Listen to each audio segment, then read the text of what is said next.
జనగామ జిల్లా పాలకుర్తి మండల కేంద్రంలో బషారత్ గార్డెన్స్ లో నిర్వహించిన వికలాంగుల పెన్షన్దారుల నియోజకవర్గ స్థాయి సన్నాహక సదస్సులో ఎంఆర్పీఎస్ వ్యవస్థాపక అధ్యక్షులు మందకృష్ణ మాదిగ పాల్గొన్నారు. ఈ సందర్భంగా మాట్లాడుతూ పెన్షన్దారుల ఓట్లు వేసుకుని సీఎం అయ్యాక రేవంత్ రెడ్డి తన బాధ్యతను మరిచిపోయారని ఎద్దేవా చేశారు. పేదల కష్టాలు ఉన్నత వర్గాలకు తెలియదని విమర్శించారు.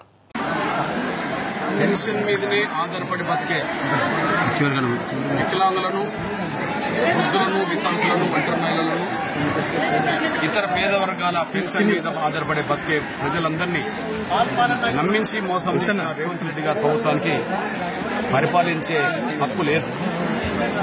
దాదాపు 50 లక్షల మందికి పైగా ఉండబడే పేద వర్గాల పెన్షన్దారులని నమ్మించి ఓట్లేసుకుని గద్దెనెక్కాడు.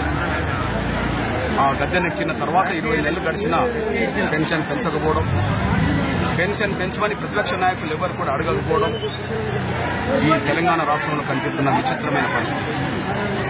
పెంచాల్సిన బాధ్యత ఉన్న ప్రభుత్వం పెంచదు, ప్రశ్నించాల్సిన ప్రతిపక్షం ప్రశ్నించదు. పేద వర్గాల బతుకులు, వాళ్ళ పెన్షన్లను వీళ్ళు గాలి కొదిలేశారు. వీళ్ళు అసంఘటితంగా ఉన్నారు. వీళ్ళు 50 లక్షల మంది ఉన్నా వీళ్ళు అసంఘటితంగా ఉన్నారు. వీళ్ళు మమ్మల్ని ఏం చేయరని చెప్పి పాలక ప్రతిపక్షాలు భావిస్తున్నారు. అసంఘటితంగా ఉన్న ఆ ప్రజల్ని, ఆ పెన్షన్ మీద ఆధారపడ్డ ప్రజల్ని సంఘటితం చేయడమే కాకుండా రాజశేఖర రెడ్డి గారి ప్రభుత్వంతో గతంలో మేము ఉద్యమం చేసినట్టుగానే ఖచ్చితంగా రేవంత్ రెడ్డి ప్రభుత్వంతో తాడో పేడో తీర్చుకోవడానికే ఈ పోరాటాన్ని మొదలుపెట్టాం. సెప్టెంబర్ మొదటి వారంలో ఖచ్చితంగా పెన్షన్ పెంచి తీరాల్సిందే, లేకపోతే గద్దె దిగి ఇంటికాడ కూర్చోవలసిందే.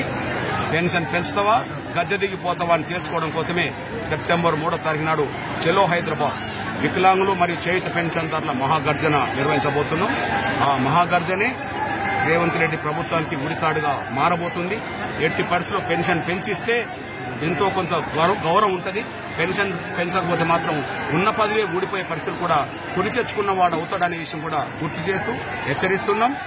పేద వర్గాల నా పెన్షన్ పొందే నా వికలాంగుల సమాజమా, వృద్ధుల వితంతుల సమాజమా స్వచ్ఛందంగా తరలొచ్చి రేవంత్ రెడ్డి ప్రభుత్వంతో తాడో పేడో తెలుసుకోవడానికి ముందుకు రావాల్సిందిగా, లక్షలాది మంది స్వచ్ఛందంగా తరలి రావాల్సిందిగా నేను విజ్ఞప్తి చేస్తున్నా, పిలుపునిస్తున్నా.